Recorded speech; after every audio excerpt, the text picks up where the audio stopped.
ZOEN HMAICHHAN TITI clear to te in ZOEN che bai vekule no te cho te kania tun program a chuan one in Christ ten hun kan ron mang ho dona ani hi lungleya Rawngbawlna nein an ron kala nizan lam khan chopchil dawin an ron thleng te hi kan sia a tin veina hian credit pack kan du chu he kan inkom na tura ma min lo lak sak tu pisang pui hlondo chunga LAWMTHU ka soya tin an program hi atait mema veina po hian chopchil takin kan hanin kowa zan lama te program nei le turan nia tumi wang chuan kanin kom na po hi du ang to ka hanin zo po kan zo chhuat thelo po kan lo nei mai theya tin keima ngei po hian a inkal the hnuai deuh hian zo na po karon siam mai theya kha ka thlir tu ten min lo sha thiam pui turin kan ngen phasa du chewani in ZOEN chi bai fek ule in hun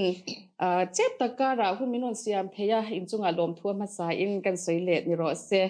ti chuan kan bultan nan in hel shatin hun kan han phang lokanga kabul thu hi pu elvina ni a ani hi chu interview shang te po lo pe to a kan share cheu karinga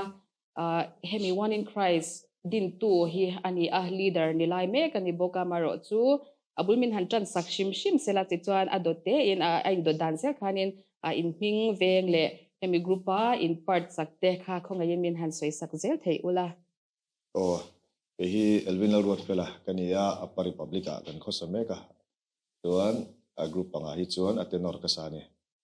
min chula nga isangin ya sangi tin min kauchina ram veng thara kan khosame ka tina hen soprano part ka sani okay min chu zauman sangi ania zauman te zaute te mun pom te thau ka chan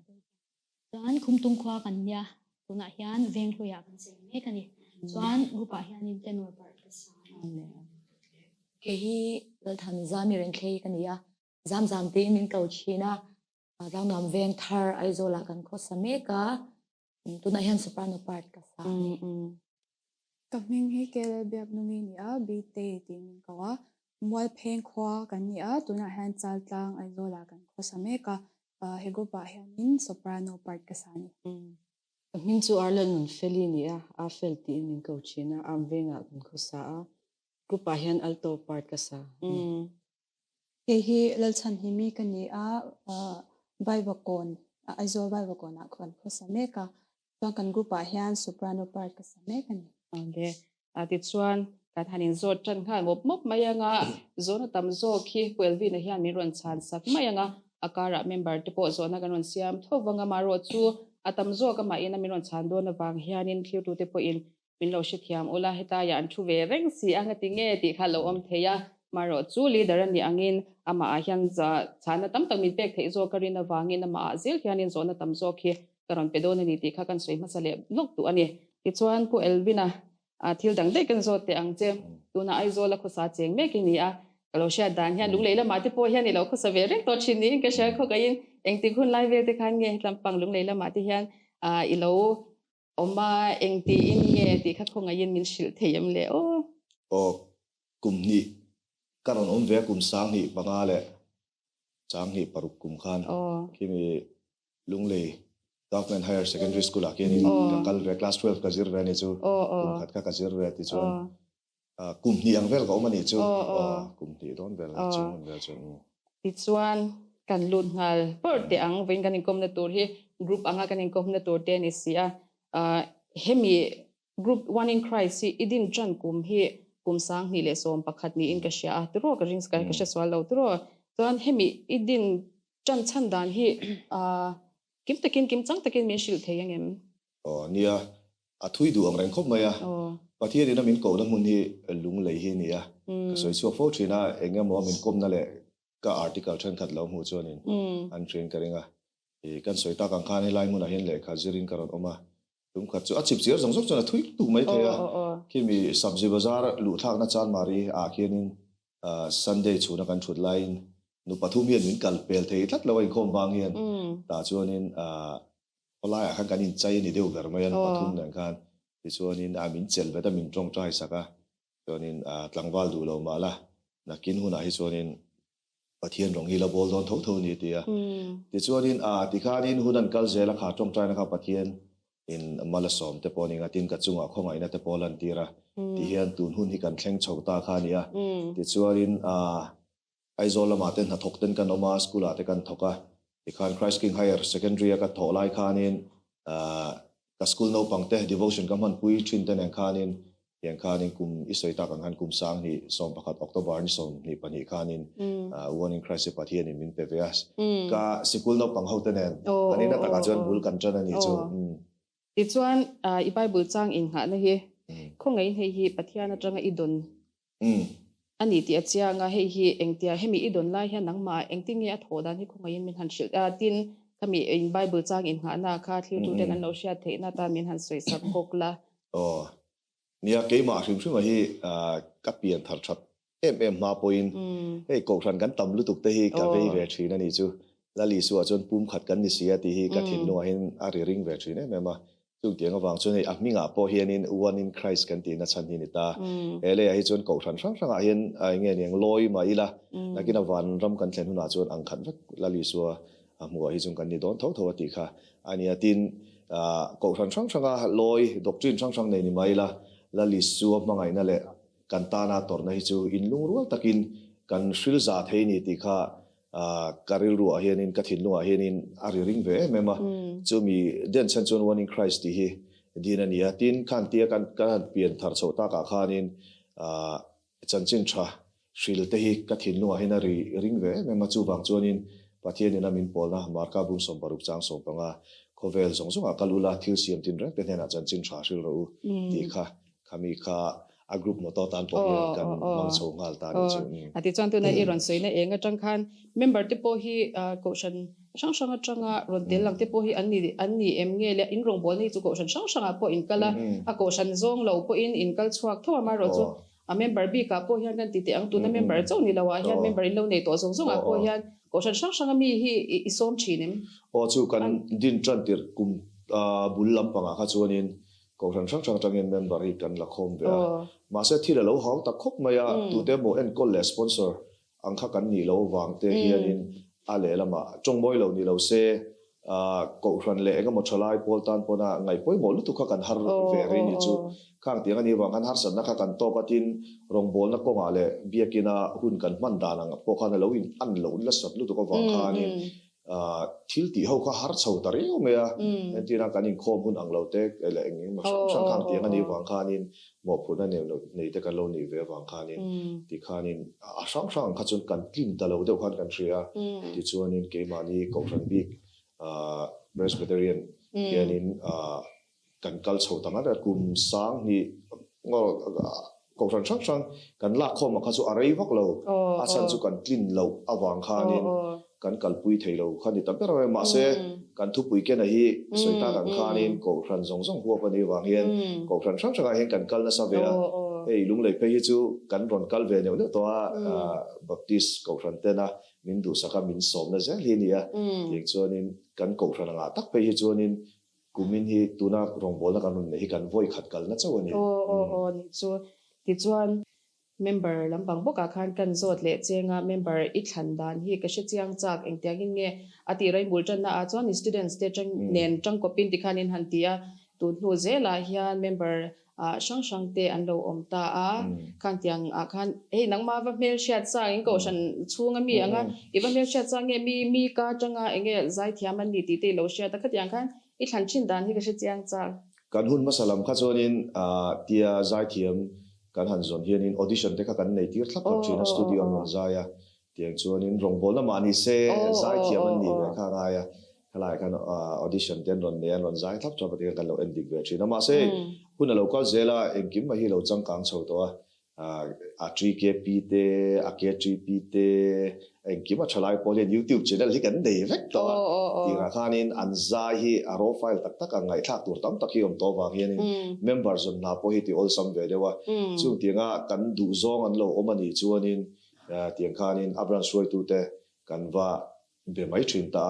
tianga in biak ron chung khanin dil na te kan wa thlena tiang chuanin a fel fai do le kan ganin la ve chin ni ti chuan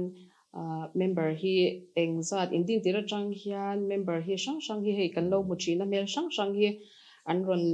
langvele thina tun thlengala tel te po an lo om mai theya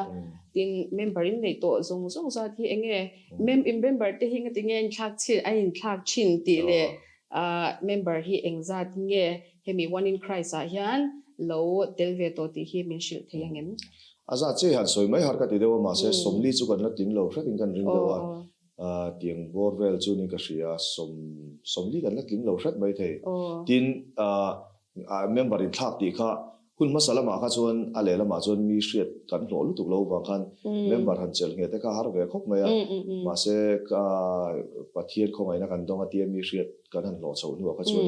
tam nei khan kan kalta hai kum tam zel kan kalta hu ma chen tang khan tiang khanin atel zom then tel zoma enga moro kholna wanga tel zom thei talawan omani po khanin ti khan an chola ti chuanin kan hanin hriat tir lok ve dewa ti khan an mani thak tu ra kha kan zong vele mai thin ani chu ti chuan nia khami karah kha nula ten lo ni ko pui lo mu te nu pui pasal lo in mu te lo om the khang wang ti po khan enge tel chun zom thei lo te po khan om chi ni in ga sia tu ro adik tu ro ti chuan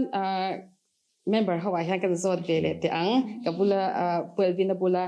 sangi chang hian kan zot phei vele ngan mani den hi kan zot te ngan lo churei to boka an ning kan sheto sangi in zo na hi chu ngai vek dona in ru kha lo om sa che lo in prepare la ka zo chung hian eng ti kuma changin nge tu na hian sang itel kema bikhin kuma chang ti chuan ni kuma changa tel inia hemi group tel hi nuami ti em anuam ka ti khomai ke mani hi kanin lungura cha kanin boka kema po nim ti hlim ve to ti chu nang manu na po hian hom tam ta kana yang tro hemi group tel nuwa hian i danglam na engomota ki om tam to ang tro rawpui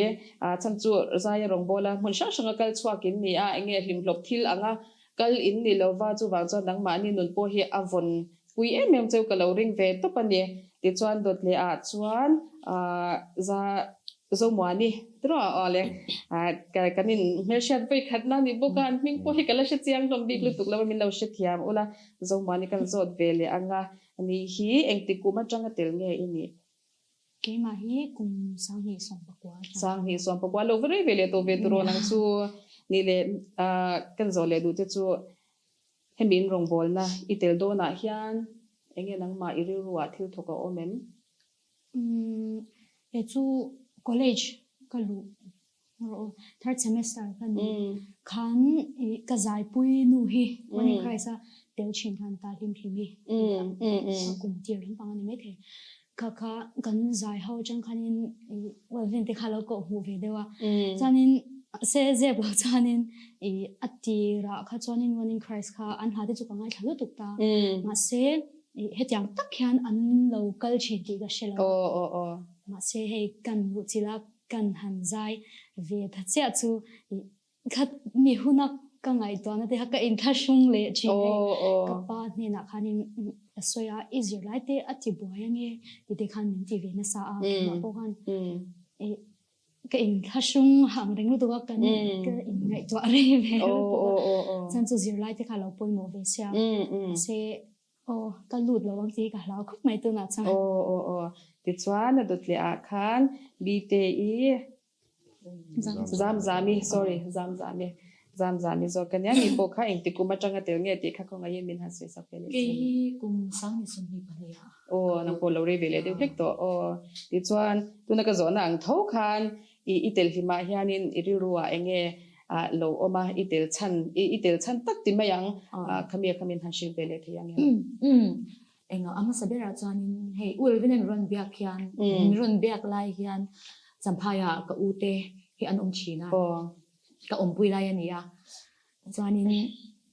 min ron bia ama ka ti tak pani chu chanin hey ka shilok bik lawa mi ron ti ka lo shilok bik lawa chan ron bia tikan hey ka changlok ngal thei lo ni tu lo kha he ke ma kha min surprise ve lu to ni chu ti chanin ka chung te ka lo ron ve pa da nga te khan kan ni kha chanin hey an mani hi ka lo en china an ha te hi he mani branch anga te mani ko shan anga te kan lo sa ve fo china ti chanin he aro pui ka tia tel ve chakna te po kha kalau nei ve chin de wani chu tiang ani wang chuan ka tian rom biak ta ka khan ka chung te kha kan ro na cha ani kan phal ta khan khan in chalom ti in min support em yang ole adot le kan kal le anga bite zon po ko la zo bel don cheu ne tun kha top na ni lo ne bite kan zot be le ngem ti ko ma chang lo tel ngai ni le i ron tel chan chodan hi khonga yin bin han sei sak be le te che cái hi tuần cùng sáng hay xong thì bao cái trăng ti ti lai ji nga chan engineer brim le nge ai hunga le tel no mem ku ni ne sa ole ran ani chu ti chuan i ron tel chodan ve khonga yin bin han sei sak be le la cái bộ well when I had in lâu bia ni chu mà khắc cái tilu tu ka surprise one in Christ chu thầy tên lại dùng tên lại cái gì lại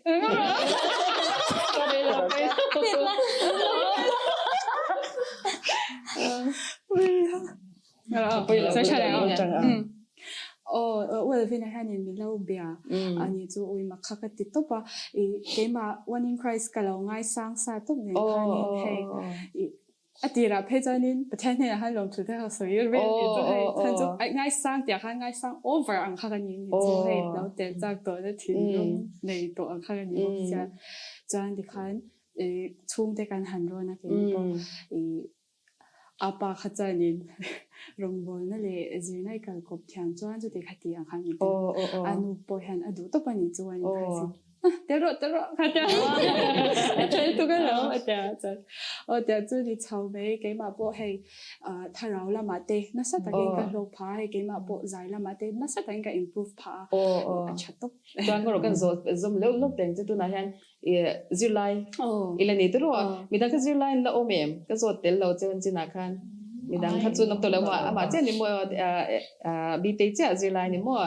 chuan chu ti ni chuan adot le kan kai le shi photanga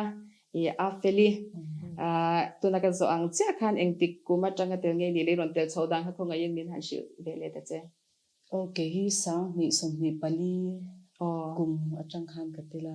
kum hi kum thum na ania chuan poing mo ve mel ang dewin ge hi min lo nga ka i khoira ka tel lai khan ni sia tam to kun kha chuan kum lak lo tang khan ka joina chuan ke po ti cha ka hup phur ve he ka da sang lut tu ka i ka thiam ne ka the na po khana tin ka ti lawa ma se chungchang nen chung te le swai tu te thu angin ten an thu oin ka zoma chan ti sa le kharawa pa ka LAWMTHU rawpui lut tu ti chuan a to bera chani ka ko dik chetro engti kuma tanga lo tel hemia hian tel nge ni le itel chodan bo rak be kha min han soi sa pele de che cái hi kumin sang he som he paru achanga tel chan kan ni ti chuan ka tel chan chodan hi kan soi thui dewnga kum sang ni som pariat ni som pakwa chawkhan welwin ne hang kan lo in be to china ma se khang hun lai khan in zir lai kan da nya one in Christ Rawngbawlna kha khang kha an bo ra kha aron sang ve boka kan nai sang lu tu ka an Rawngbawlna kha ka da sang lu tu ka khanga wang khan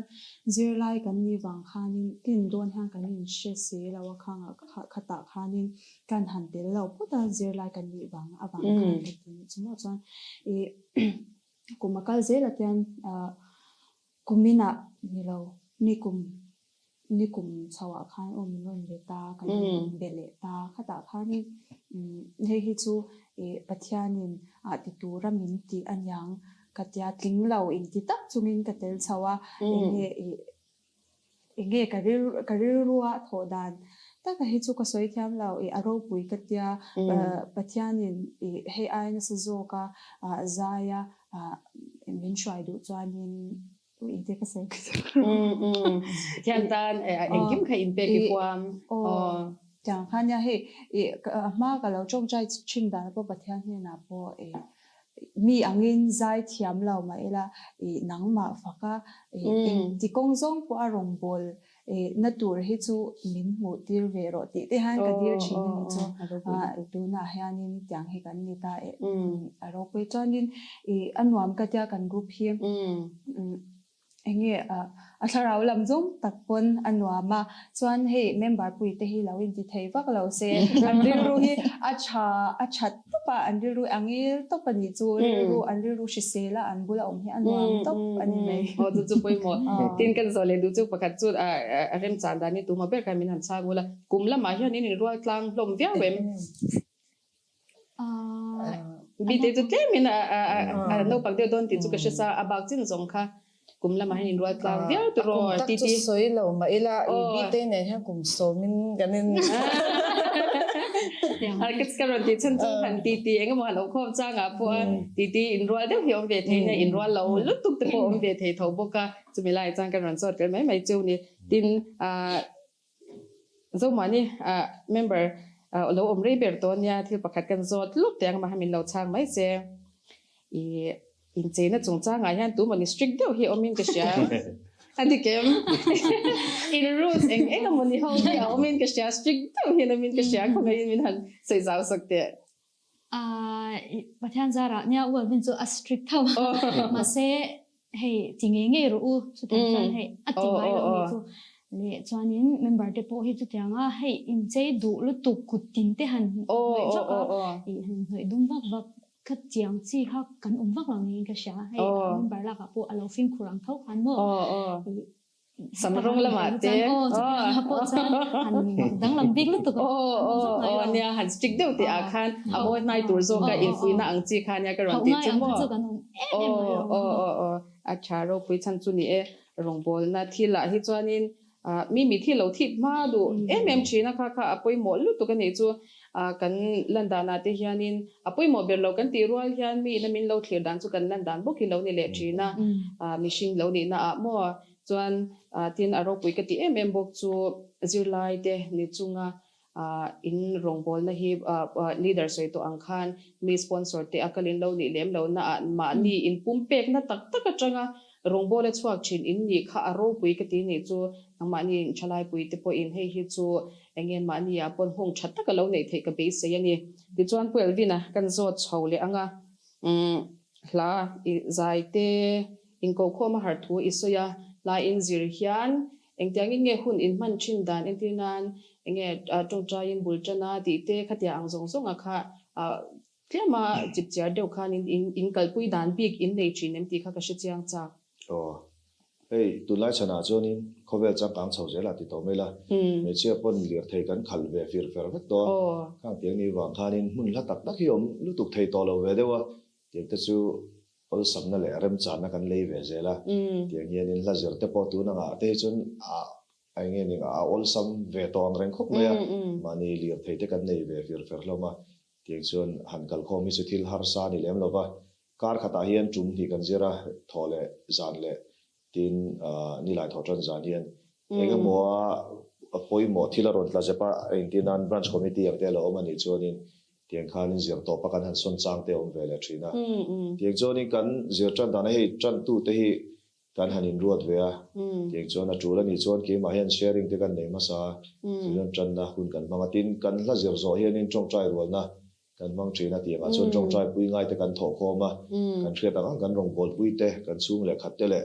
tin enga mo kan veizong thil dang te tho khomin tiang khan chong trai rol na hianin kan la zir hi kan khar thin ani ti chuan kan zole du te chu hla in sakho hi nangma da phwa te po oma ila lelin te po a oma tin mi hla te po in sa china hemia hian interview pakhata ka hmuwa chuan ilna saktu reng a hian nangma ei thil thop om lo hi in sangai lo ni in ka sia omzia chuan pathian polna dong lowa la sakhi in nei lowa isoina tanga ka sia ta chuan nge nangma hian thu takin khami hla khan a khoi thin che a chumi chu in sa chuak chin ni hian ka sia khonga in khami hla I than midang hla in sakdon le nangma ina hla I don dan te pathian atanga hla I don dan te khonga in min han soi saklet ne thil poi mo deuh chu fakla sak so wa hian ani lo ba thu soi tlangin ani a kan thu soi te kan fakla sak te hian kan nuna khoi ma sak lo hi chuan midang te nun khoi tura soyemo sak choi thil thei lo bura ka ngai to pani ke chu ka ngai poi mo me ma a chan chu ani na taka chuan va saka va soi top te chu thil thei chu ni lu tu mai ma se khalai taka khanin anun chom le nghe niệm thà rào thiên lim thổ thấy nó tụ ra ta na mun kha lâu những cái chuyện na chú vàng chân anh lá bỏ sai là cái chuyện na hey zai pol ko khan zai pol ang khen kan la zirna te point rem chang om chung ka soi thina en kan fak la sak a hian enge kan nu na seng lu tur kan nei te enge lok pui tur kan nei te ti te kan ngai tu ngai ka ti thina asan chu kei mani nun berina e tura zuk mu zo lo chuanin mi te e vele chon tura i wa pek chu ka thil theilo hin ka ngai thina tin nia i soi ta kan khanin la hi min pe ka piang ai chong boy lo ni lo se min ron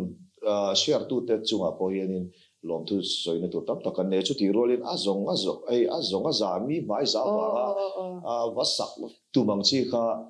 kan ti lu tuk lo ve dewa kan han ena athu te tiang khanin a thaem tin ke manin tha kan ti mai pielama alo ngai thatu te don son dam tur te kha kan ngai tu tel ve eng kip khai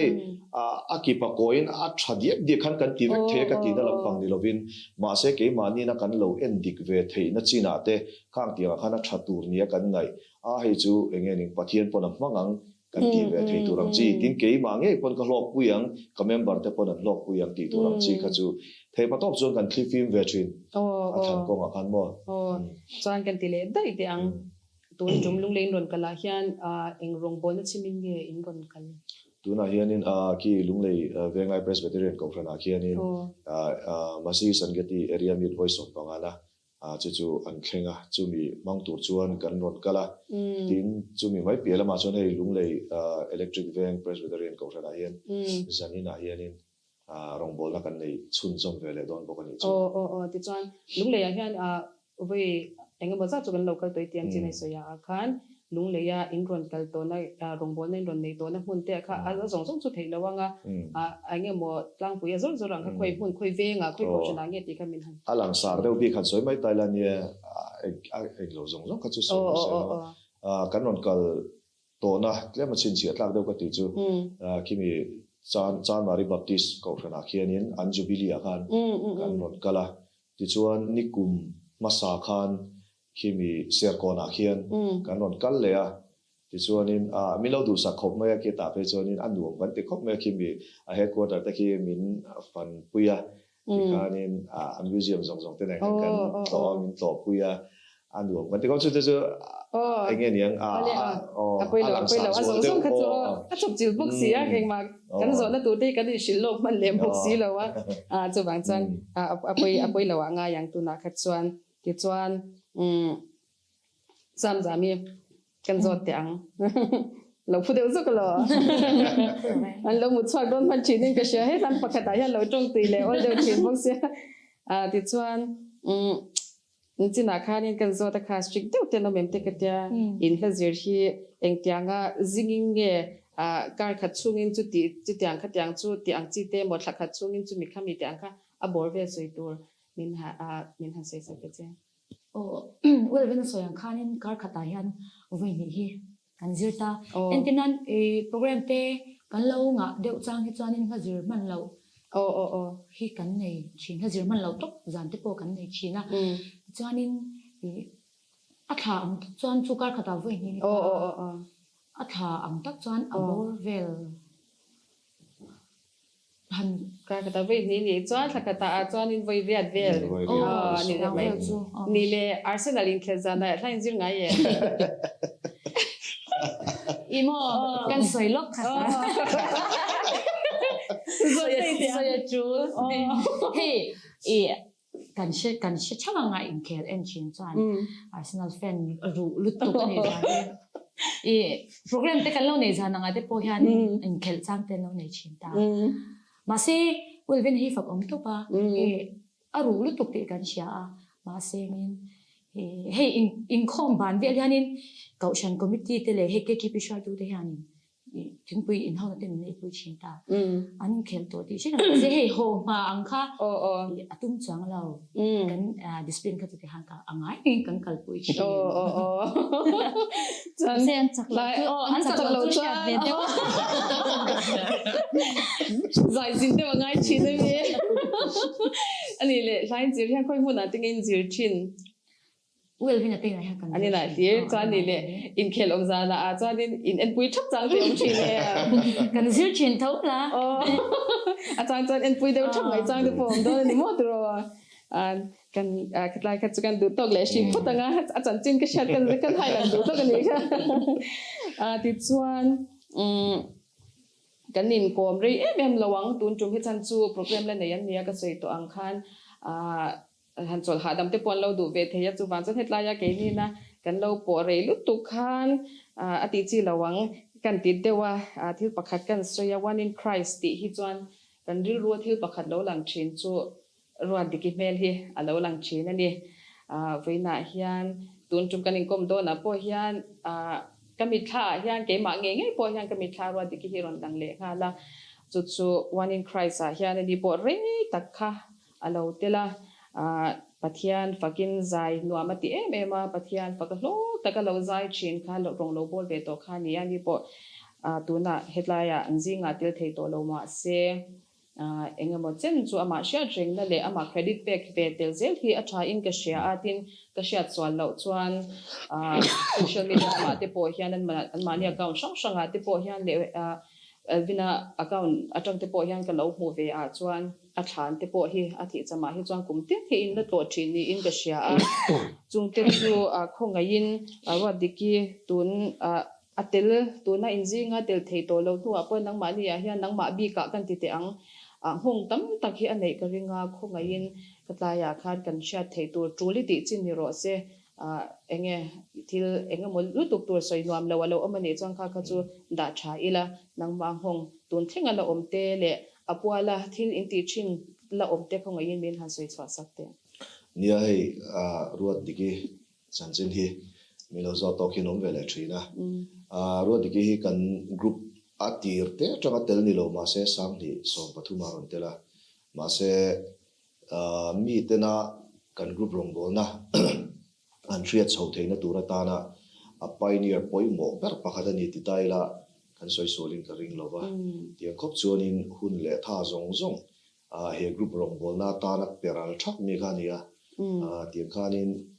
ho tu ni na te ha chang thiam ma tin ke ma po hi ama awangin kain herrem na sa ma mi trong tam lu tuk lo chi le mi lawm thiam lu tuk lo chi kania khang tia khana ma tel lai pe chu na tel therapy ngi lo kom ne la lo ti tlang nel tu kha ania ke hi chu min mu rual te hianin ban le ngal mai ten du thina ka tiang de muk chi kania ma se an lo tak lu kan ke po hin ka in zir na sa ve khop me member lo lu tharte an welcome na konga te tin ama kha mizam tak mai hi nia mak bek mai chu ruat diki sar kala zong hi chu mun danga thien te po le elama thien te soloma khuta thien te po hi mak de chu sar kal khata hin min khung khom vek thelai ka ami zia dang lam khati em lai chu ni kan in nil vek the mai ni khati ga thien mun sang mi o ka tiang chu ni mi dang dai tak mai ania apa hi thino pangkhop me kum som thum pathuma thing ka ria pa hi ama kha kum som ni pariata thi ve le tiang kan dam chu ma toy khop me ya tiang chuanin tun hun kan thlen theina tura ta na pathian ina min pek alung phum poimo tak mai pakhat kha ni vein ka ria tiang chuanin hei thin lunga hena cham ve renga ke pe chu kanin thual re ma wang khanin an tle ron chu chho tir te lo ni ve boka tin asap trong takin karai then men ber kha ani ve na chen ka aw ma wang khanin a thi po ka tur khop maya eng mo chen ka chu ke ma po kha ka diklo ni ba ni ka ria la te po ka zir lok thelo te kan han chol wang ma program te po kan han la lawa te kan lo nu kan han zai chu sak bar te ka re ru he na chama zai po kan zai le thelo tiang te kha ni tin ama kha mi thom na chi ni na chin thriat mai la zir tura ron kalpoi entrance music nei thapang che kha ni fiam tu du lu tu ka ni ro ron bin lut pop pop ka tiang deu che kha ani ve tiang khanin mi lel om tak mai fiam tu du boxi fiam tu le khat deu chi kha ani ve chu lo kha chu re ve me mun ro ki zau ka tia ke ma po kha enge ni ami sing tak po khanin han kalzel hu purna te kha ka nei ve ni chu mi la khan lo ta thut ringot me kha chu a hril hai thak ve lu tu ka tiang khat kong engki ma khanin cái in ngã nó bạc hạt khan đi về tập nhiều nhiều sản xuất ruột thì cái khác chú nula mà ni sẽ bị bảng mấy khan thìต้องmấy tiếng anh kiếm ngày tuổi có ngã tiền rồi mà sẽ boxi anh kiếm mấy anh ngày tuổi phải đi cái thiếu tấm tắc khi cái ngày tuổi tiền ngay lâu kia nên mà dọc hiện ba hi lâu là khang tiếng anh kiếm mấy chính phải được chi group hi uol vina ta anh ni ang club rất hiền nên cắt ta ni tiếng ngắt chi kha anh ni về mà khan nên mi dang dai tak ni ve ka hre ka uia ke ma po hian in hei tun tha te po hei thi chamalo nai le ta khop me pathian jan kan tamani chuan pangpar te po kan juk da ve le tura kan ngaya hei ano pang khop me ya kala ui khop me ya atian dam lo chho po khanin pathian poi ka kar ve na sa khop me ya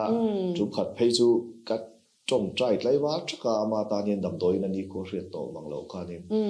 phát hiện các cái về nó sẽ khóc vậy Lalpan các kia là din nằm mun all rèn tổ tụt một chúng sự hiện anh tin nghe phật là hi cái sắc thấy tổ tị thi đến phát hiện các cái về này mà sẽ phát hiện làm ruộng là thì sẽ phía đuốc chuyện này làm cho nên kan phát hiện đi rồi bùi rồi đó như vậy chú avangin rem ruộng này cái này chọn lâu pom thiếm bây là chú chậm ni hian ka hria chu chu ke bo thi na chungchang a hian ka thil zir chua poimo tak pakhat ani hela ma chuan ui hle mai la van lamin an mambo to ni ka ti na om lo nu a po member tha tak tak a pathian hian in aron da ve ze la chung te chu ro ui ka ti hian in ama kha chu han thak tak tak thei ni to lo ma se he ta angle dang atang in member tha tak tak thau si ka pathian hian memron seng lu sak ze la chu lai chu aro ui ka ti thina ke ma mihring na zo na tang chun kan kal thei to lo nga ti tam ngai to na tam tak kha pathian in tha ti na zo ka chang in member tha tak tak dang si khan mun bol kharon no khat le thau ni hian ka hria chung te chu ro ui ka ti thin pathian ha to hi chu thil dang zo hian aron thok ve le te zela tro ti chuan zo mali kan zot ve luk tiang khati hun lai khan tuna injing a member la omlai jinga chuan wa digital lai huna la om chhun khain in ka sha ka swalim o dang man khan la omem zo mani deu chawin to tro enge inin kom chan chin eng moduna welvina soi lo chin soi chin po lo ni se khatla ya kha enga momin han soi zaw sak vele shim ta che welvina soi ba kha chu tiang han soi bel em tu ka she in kom na sa kum hi chu kan in kom bena sa wani kha shim hi lazir le program kha thian zara ai achanem ve kan hau nem shim ni chu ama hi ne lo thei lo ang mi ze kha ne ve chanin hei damdoi ina nu te po khan enge adam do in omna kha ka college kan na khan ai wang khan wo in choi local do no mi si te kha aron nei le tab zela class chula zu kan nang te kha nei le tab zela ama kha hei angai tu ani to tin an boral tak nu khan nang man inuna hong tam tak te anei ve nya ke ma khamu kala in thashung ve the to ka mi hona buk ne khan la tel hlim lai te khan ya hei thil ai in thashung ang ati ang na chang te kha ashebi le to ka mu chu ti chu ni chu member dang te thil ka kan zo chu zom dei tang kala ka chu kan du tak shi lo kang tlemin om lo na hi la rel lutuk lawa sei to ang khan an mani nu na hong tam tak ka de wa hianin azong sei thui thei lo tu lai chin hi amai ro chu hetlai zinga albina soi ang khan ama hi rol poimo tak play ani awang hian veina hian hetlaya kan bula kan kom thian ron omta ka chuan ama kha credit back kan du vele om to lo mani se pathianin na Rawngbawlna te ashiat saka pathianin adua chumi awang chuan hetlaya leya Rawngbawlna chu tikhan pathianin vanlama Rawngbawlna chungzom turin min lak saka chu awmpui em zo ka ni ti kha khamilai china kha chuan kan du tok shi mayange chuan zona atam to lova atopna lampang kan han nai mai to nga pelvina bukhi kan zot le shi mayanga member dang chu ti khan atop lama hianin hun karon pele thowanga ma choplian deu te tu na hian in la neem hemi in nang ma ni Rawngbawlna tura hian som tu te oma wang ni lovin nang ma ni hei project ang chi in neem o kan nei nu la tu na poi nei la record zo to a video shoot thei mai hi kan nei nu to a chuan chu mai pia lama chuanin hei hlathar la zir le turang chi te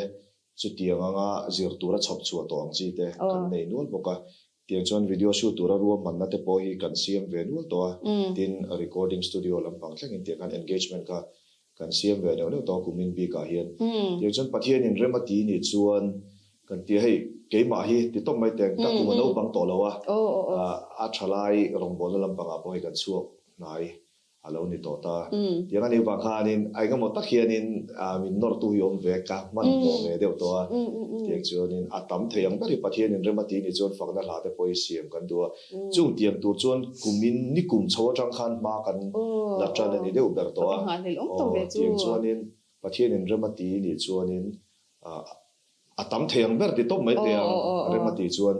ti chuak thei turin tu la hian ruam man na kan siam mek alo om hle mai ino moi tak tak in sai moi tak tak ngai thlang tur kan do nei le thu do na nei chu tro ti chuan top na ni se a top na a karon zo tur hi ivain soi veke alo rem ti lawin do omani pangkha ka chu thusan ni se ma ro chu mi mal tin kha min chang thei ulaga du thu sam chu nya ma ro chu rem chang lawin do omani chuan kha ka chu kan in she thiam thawanga ti chuan enge hemi pian thar nu kan ti te ang ka soi swal lem lawang chumo tuna in Rawngbawlna chona Rawngbawlna in ron join ma te ile in join nuwa hian nangma nia hian hemi group kal tlang po hian pathian hian na tam tak a tho ka ringa chumi chu in thalai pui te a enge in experience atangin cha du tam tak in lo nei ve ka ringa ve tam tak in lo nei ka ringa ni chu enge social media man lampanga te po anyang nun phung a te bo nyang thil sang khamia khan engkim kha aleng te ka in thasung lo la kan hun to ber to turani boxi a chuwang chuan zau takin hun kan pe chunga pelvinan bul han tan se kha kan top na kan income top na chuan kan mang mai don nya masabera chuanin ka thalai pui te kan cha du chu pathian hian kan nu na hian rem ruat na fel takin nei sa ve trina chu tam taka chun kan ngai tur tok lo wang hen kan hrelo thin ni ke ma nu nge ya po ni a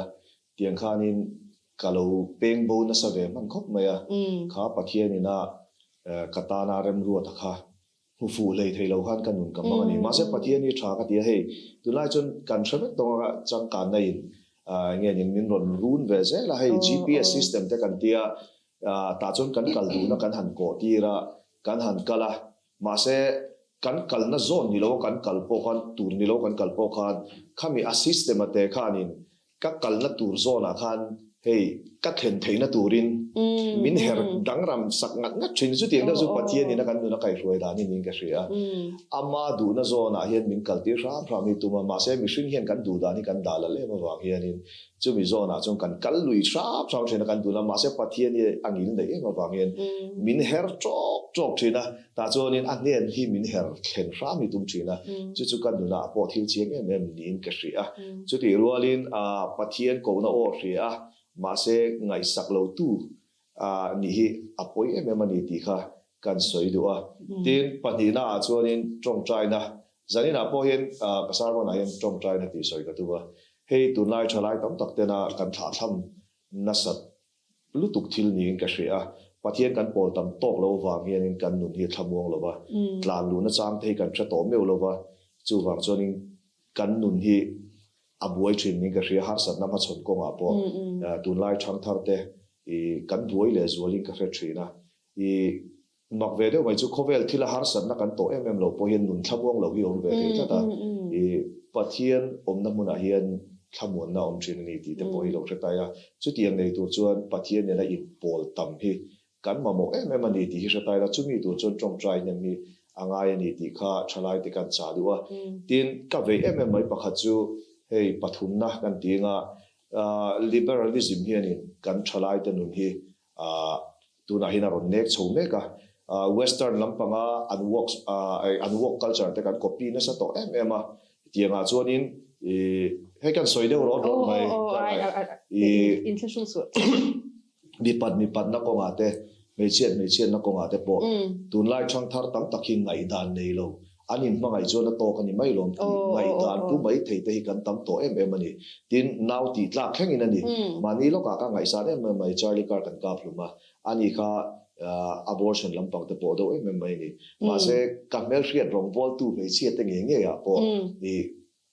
abortion chungchang angai da ni chu kapom pui lo ti thei top kha kan thlat to ni Christian society ti sia te tin chung tiang mai chu ni lo ba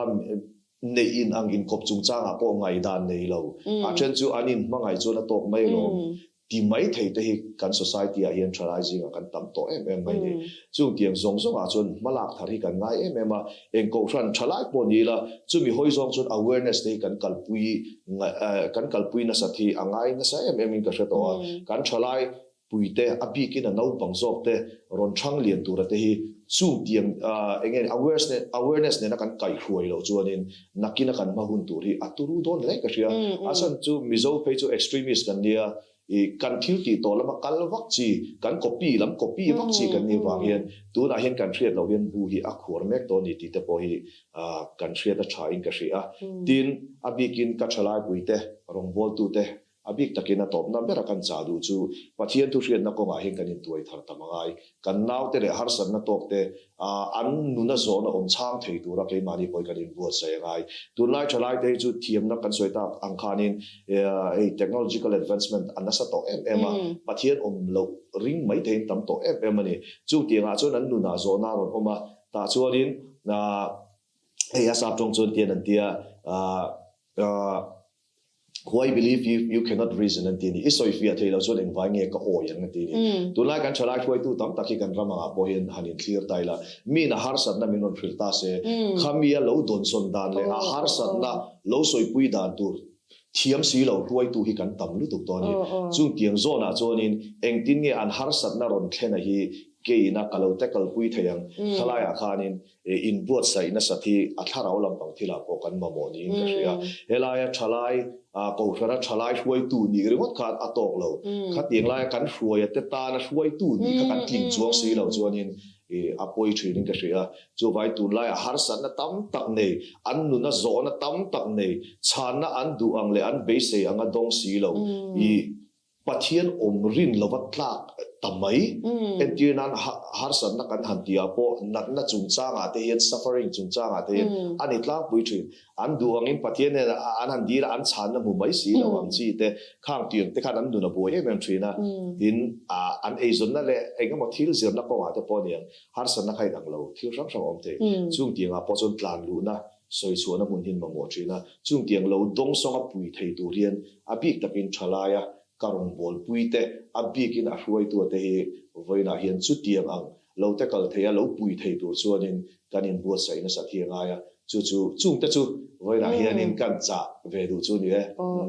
mi kho ngai min han soi sathein on de em za za mi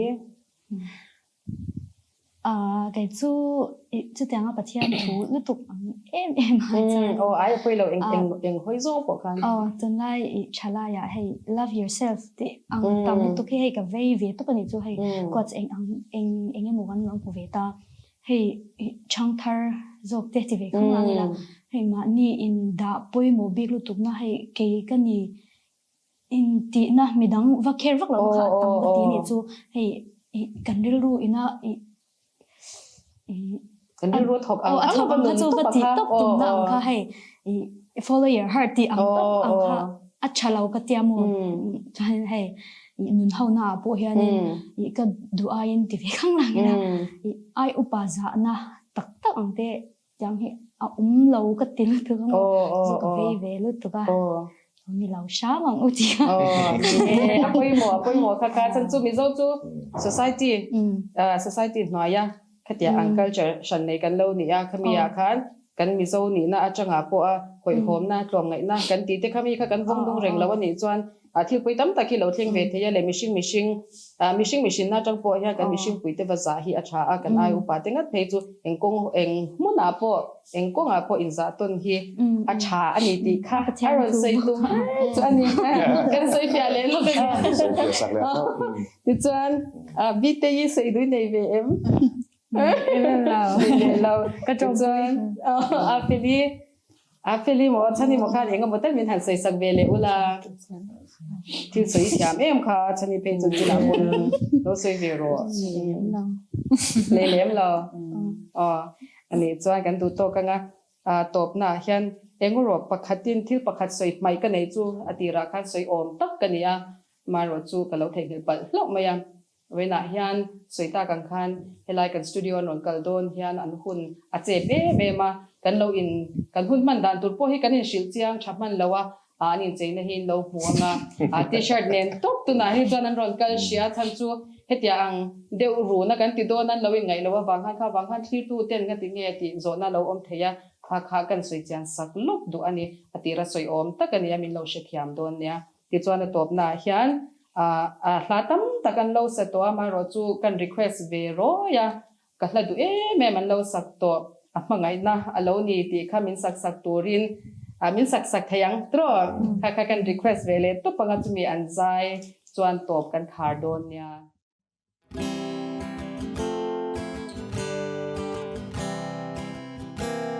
Lalpan in Schweine he Ruin Kashil Sengolo Kazai Lekaban Par de Zongboya Amangai Anshil Senglo Min Palai Na Tiardonila Shingun Hian Shil Paglo Kanay zong tanen hian ang pangay na alaw ni amal som katsyan seng lo kapamot si din ming pe lam tuang si me tim ka zo lai poi ang pangay panin min min palai na tiardonila kashingun hian shil paglu kanun le kanay zong tanen hian amangai na alaw ni amabang aeng zelah Doralian kong zelah